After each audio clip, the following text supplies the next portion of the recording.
आप देख रहे हैं इंडिया टाउन न्यूज, भारत की बात। छत्तीसगढ़ की बहुचर्चित योजना रूरल इंडस्ट्रियल पार्क यानी कि रीपा में हुए घोटाले की गूंज एक बार फिर सुनाई देने लगी है, जहां इस बार रायपुर के संभागायुक्त महादेव कावरे ने बड़ी कार्रवाई करते हुए 3 पंचायत सचिवों को निलंबित कर दिया है।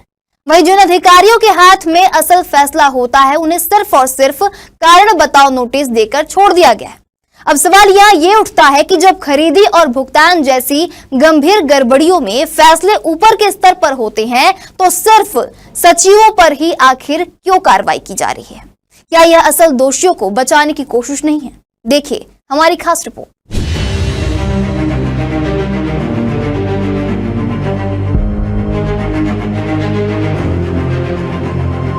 रीपा योजना छत्तीसगढ़ सरकार की एक बड़ी पहल थी, जिसके तहत ग्रामीण क्षेत्रों में इंडस्ट्रियल पार्क बनाए जाने थे। इस योजना के तहत मशीनों की खरीदी, भवन निर्माण और अन्य कामों में करोड़ों रुपए खर्च किए गए, लेकिन जांच में सामने आया कि इस खर्च में भारी गड़बड़ी हुई। मशीनों की खरीदी बिना तकनीकी जांच के की गई, भंडार क्रय नियमों को ताक पर रखा गया और बिना पूरी प्रक्रिया के ही भुगतान कर दिया गया।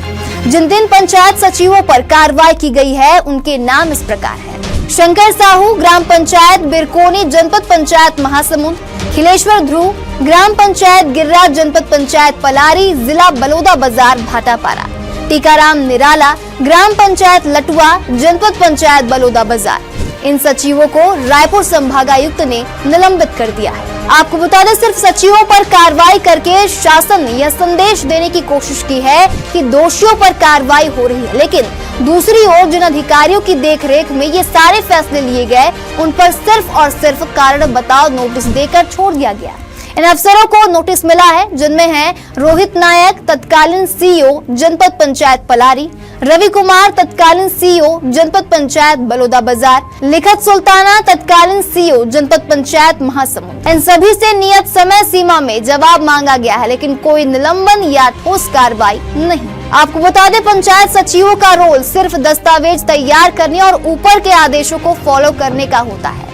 उनके पास ना तो मशीन खरीदने का अधिकार होता है और ना ही भुगतान रोकने या पास करने का। फिर सिर्फ इन्हें ही बलि का बकरा क्यों बनाया गया? जब करोड़ों की गड़बड़ी हुई तो उसका जिम्मेदार वो होना चाहिए जो फैसला लेने की पोजीशन में था, यानी सीईओ और उससे ऊपर के अफसर। विधानसभा सत्र के दौरान भाजपा विधायक धर्मलाल कौशिक ने इस मामले को उठाया था। जवाब में पंचायत मंत्री विजय शर्मा ने बताया कि अब तक 6 कलेक्टर और 18 जनपद सीईओ को नोटिस दिया गया, लेकिन किसी पर ठोस कार्रवाई नहीं हुई है। कुल मिलाकर रीपा योजना में गड़बड़ियों की जांच पिछले 1.5 साल से चल रही है, लेकिन अब तक सिर्फ छोटे कर्मचारियों को ही सजा मिल रही है। यह सवाल आम जनता के मन में गूंज रहा है कि क्या बड़े अफसरों को बचाने के लिए सचिवों को बलि का बकरा बनाया जा रहा है? क्या सरकार सिर्फ दिखावटी कार्रवाई कर रही है? जब तक असली जिम्मेदार पर कड़ी कार्रवाई नहीं होती, तब तक रीपा योजना की साख और सरकार की नियत योजना पर सवाल उठते रहेंगे। अब आगे क्या होगा और क्या नहीं होगा, ये तो आने वाला वक्त बताएगा। हम आपको सारी अपडेट देते रहेंगे। देखते रहिए इंडिया टाउन न्यूज, भारत की बात।